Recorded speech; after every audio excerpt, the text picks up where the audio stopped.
no bantu muri tambitega muswaya gurindiswe ujundu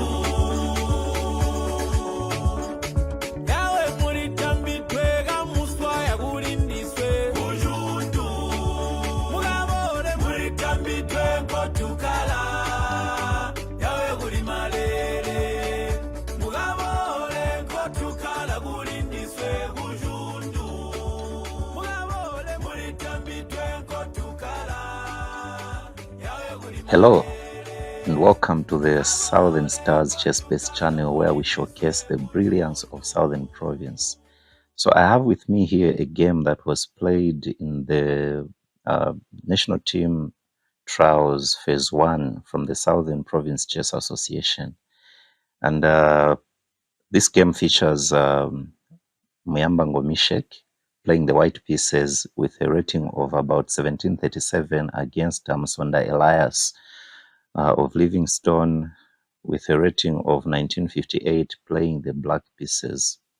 So I hope I mentioned that Misheck Muyambango is from Monze and Misheck Elias is from Livingstone. So this game starts out as an English opening which quickly transposes into what is known as a closed Catalan.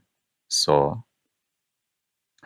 after queen to b3, black plays queen to b6, just challenging white to trade queens. But white realizes that actually a trade of queens doesn't do him much good, because whichever way the trade happens, it leaves black with an advantage over white, in the sense that if this queen takes on b6, what's going to happen is that this pawn will take, and that rook is going to become powerful on the a file, and white's pawn on a2 is going to become a long-term weakness. In the same vein, if white allows black's queen to capture here on b3, then white will take back with a pawn, and these pawns are going to be extremely weak, and black can play around them somehow. So for this reason, white opts to just go back queen to d1. So after queen to d1, we have knight b to d7, and then a3. So now a3 is a bit of an inaccuracy here. The computer feels that white should play knight to h4, going after that bishop, and after bishop retreats, then we have pawn to f4, and already we are posing some serious problems and threats around black's kingside. So in any case, going back to the game,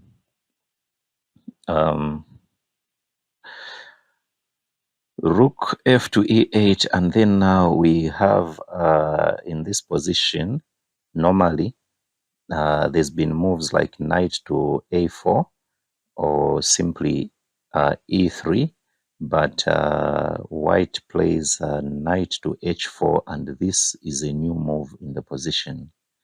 So after bishop retreats to e6, now we have knight to a4 going after the queen, queen to a5, and then simply b5, attacking the queen once more, and the queen has no choice but to return home to d8. Now we have knight to c5,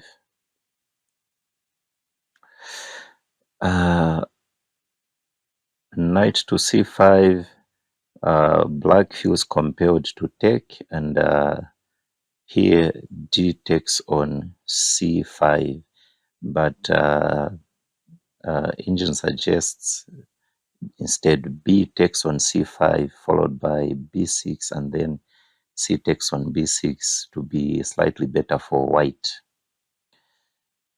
So after d takes on c5, now we have knight going to e4 on a powerful central square there, and just exposing an attack against the knight on e4. But here we have bishop takes, pawn takes, queen takes, and then rook takes, and now we have bishop to e3. Black is simply daring, white is simply daring black to go ahead and take his knight and ruin his pawn structure on the king side. And for sure,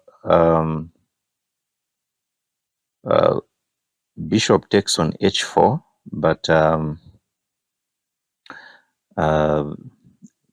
stronger is actually a5, strongly threatening g5, whereby now we're going to have rook a to b1, and then f5, and then b takes on a5, and then bishop goes back to c8, and black can always take back the pawn anytime. Okay, so after bishop takes on h4, now we have g takes on h4, and then we have bishop to c4 going after the pawn, and rook defends on f1, and then now we have rook to d5. Already now black wants to shift his heavy pieces to the white's king side to try and exploit this open file, and of course the weak pawns on the h file.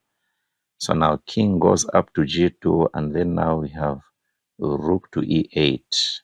Now the stronger move here was simply rook to h5, but in any case we have rook to e8. So black is simply bringing all his forces towards the king side. So now we have rook a to c1, just attacking that bishop, and then bishop to b5, and then rook to c3. Rook to c3. Now, this actually is a multi-purpose move, as we are going to see, because it also helps to just come in to close this open file here that has been created. So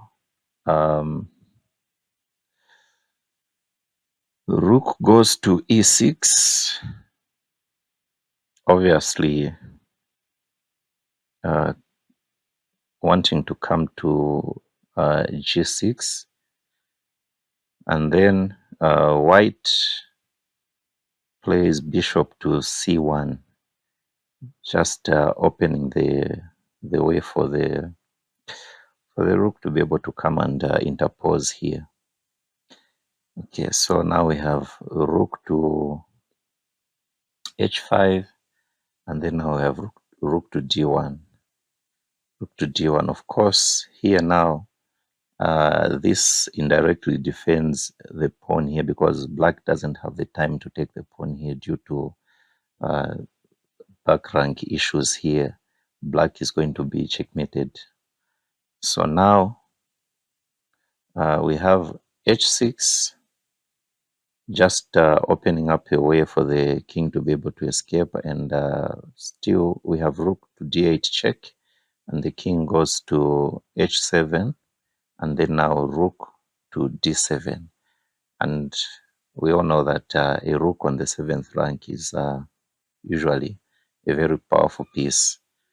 So now we have pawn, bishop takes on e2, rook takes on f7. The computer feels that the strongest move here was first rook to g3. Okay.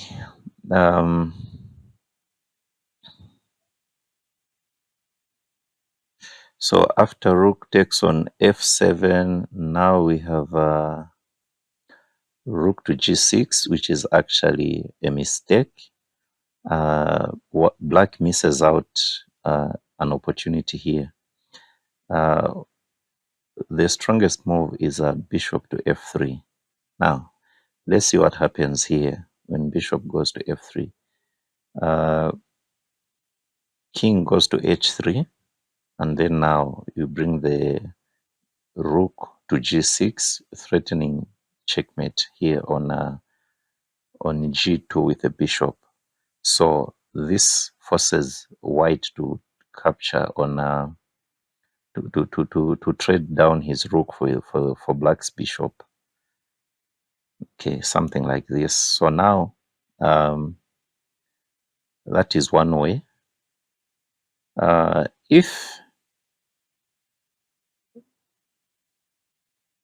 If king goes to f1 here, now we're going to have rook takes on h4, and bishop goes to b3, and then rook takes on h2, and the king must escape that way. And simply h5, now black is able to start advancing his first pawn on the h file. So this was definitely the strongest continuation that black could have gone for, but he missed it. So he played rook to g6 check. So now the rook interposes on g3, and then now we have bishop to f3, king goes to h3, and then rook takes on g3. Now this is actually a blunder. Again, black misses a very huge opportunity here. The strongest move here was bishop to e2, threatening bishop to f1 check. So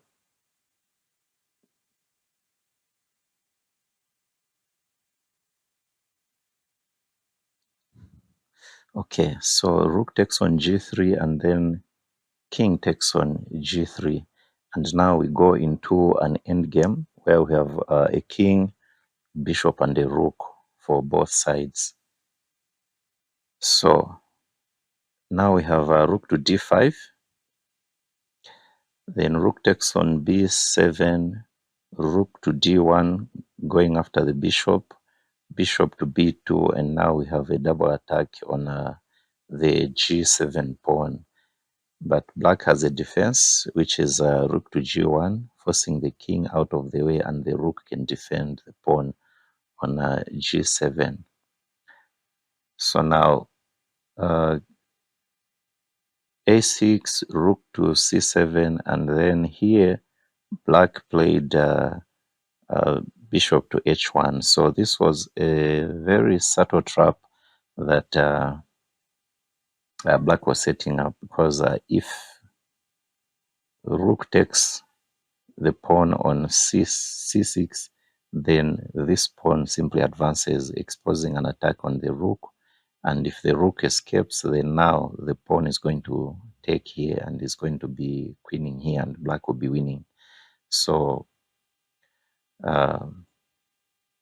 instead, white played h5, and then now king goes to g8, and then bishop goes to d4, and the pawn advances anyway. So simply f takes on e3. So rook goes to g5, and then h4. So white is actually daring the rook to take the pawn on h5, but by doing so, you'll have left this pawn unguarded here, and so black goes for it. Rook takes on h5, and now rook takes on g7 check. So now king goes to f8, and then now we have king goes to g4, just guarding the pawn and attacking the rook here, and so rook plays to d5, posing a threat here to capture the bishop so that he can remove the defender of the rook, and the king can take back the rook after pawn takes back the rook here. So white is able to see all this and simply plays rook to a7, going after the a pawn. So now we have bishop to e4, rook takes on a6, and then h5 check, king goes to f4, just attacking the bishop. Bishop drops back to g2, and now rook takes on c6. Of course, this dares black to go for a simplification, but of course white is doing this knowing that he has a pawn majority to be able to contain the bishop. So rook takes on d4, check, e takes on d4, and then bishop takes on c6. So king goes to g5, which is a bit of an inaccuracy. The best was king to e5, and after the bishop moves, then simply d5, and the pawns can match up front. So after this, bishop to f3, guarding the h pawn, and then now king goes to f6 to just oppose the black king, as well as help these pawns to match forward. So king e8, king to e6, king to d8, king to d6, and then now king to c8 and c6. So the pawns are able to match up front, and then bishop to e4. Then now we have b5, bishop to f3, we have b6, bishop to g4, and now we have a4. So king to b8, then we have a5, king to c8, now we have a6, and now king to b8 and c7 check, and checkmate is inevitable. And in this position, black resigned. So I hope that you have actually enjoyed this game, and I'll stay tuned to the channel, because I'm going to be bringing some more games from the same tournament. I'm sure you're going to be able to learn one or two things. So until next time, it's been me for the Southern Stars Chess-Based channel, Marvin. Thank you, and see you soon.